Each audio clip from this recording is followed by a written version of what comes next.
yo vivía en 182 y Colón, me mudé para estos lados y no tenía congregación, así que una conocida me dijo que empiece a venir a esta iglesia. Así que, pero bueno, no estaba muy afirmada hacia mis cosas. Y bueno, y entre todo eso quedé embarazada, un embarazo no deseado, soy mamá soltera. Y bueno, y ahí el Señor empezó a hacer un proceso en mi vida. Es muy difícil porque yo estoy sola, no tengo mamá, no tengo papá. Y bueno, y por ahí a mí me conocen porque mi hijo corría por la iglesia. Corría, ya ahora está sentado en la butaca.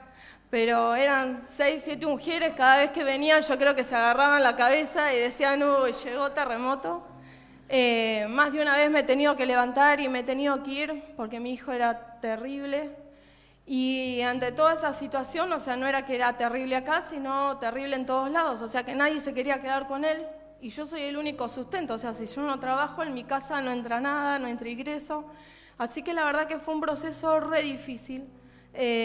Conseguí ponerlo en la casa del niño, que ahí estaba 8 horas, pero cada vez estábamos peor, así que decidí sacarlo de ahí. Y la verdad que este año fue un año muy duro, porque imagínate que al no tener esas 8 horas el nene en el jardín, no podía trabajar, pero me tomé de la mano del Señor y como siempre le digo a la pastora, a mí lo que me salvó fue mi tiempo de oración, el buscarlo al Señor.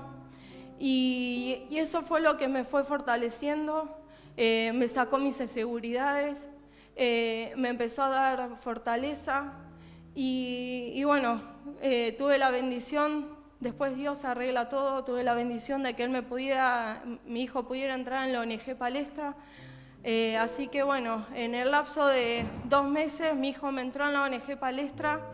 Y bueno, y en el jardín me hicieron el pase para que él pueda ir a la mañana a Palestra y a la tarde pueda ir al jardín y yo pueda trabajar. Pero así todo se me complicaba. A mitad de año me quedé sin trabajo, las puertas del lugar, yo soy manicura, se me cerraron las puertas de trabajo, así que empecé a hacer domicilio. Y se me recomplicaba porque muchas veces me retrasaba con los turnos y no tenía quien me retirara al nene. Y yo decía, Señor, yo quiero trabajar en mi casa porque Palestra me queda a 4 cuadras y el jardín también. Así que empecé a orar por eso, empecé a clamar el poder del ayuno y la oración, eso es lo que abre puertas. Y empecé a orar, a clamar al Señor, necesitaba poner mi casa en orden porque mi casa tiene problemas de humedad. Así que bueno, gracias al Señor tengo los materiales ya para poder armar toda mi casa.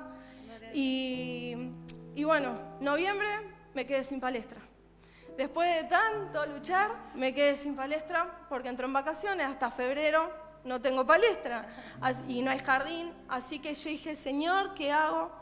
Y entre todo ese proceso el Señor me dio una palabra este año, que fue mi palabra rema y la que me sostuvo durante todo este año difícil, y Él me decía que Él era mi sustentador. Cuando busqué esa palabra, dice que el sustentador es algo que hace que algo no se tuerza o no se pierda, no se doble. Y el Señor me empezó a hablar de que Él es nuestro sustentador y que cuando estamos en procesos muy duros, muy difíciles, Él es el que nos da las fuerzas para poder atravesar esos problemas. Así que me aferré a esa palabra y yo dije, bueno, Señor, no sé qué vas a hacer. Y bueno, nada, cuestión es que el Señor me empezó a mandar clientas a mi casa. Es tremendo, yo le decía a Anabela, es mi líder, y yo le decía a Anabela, no puedo creer, la gente viene a mi casa. Y bueno, nada, la verdad que para mí fue un año muy difícil, pero sé que terminé en victoria y que el Señor, como hoy cantábamos, Él se manifestó en mi vida. Y eso fue a través de la oración y la búsqueda de Él. Así que bueno. ¿Qué mensaje tenés? Y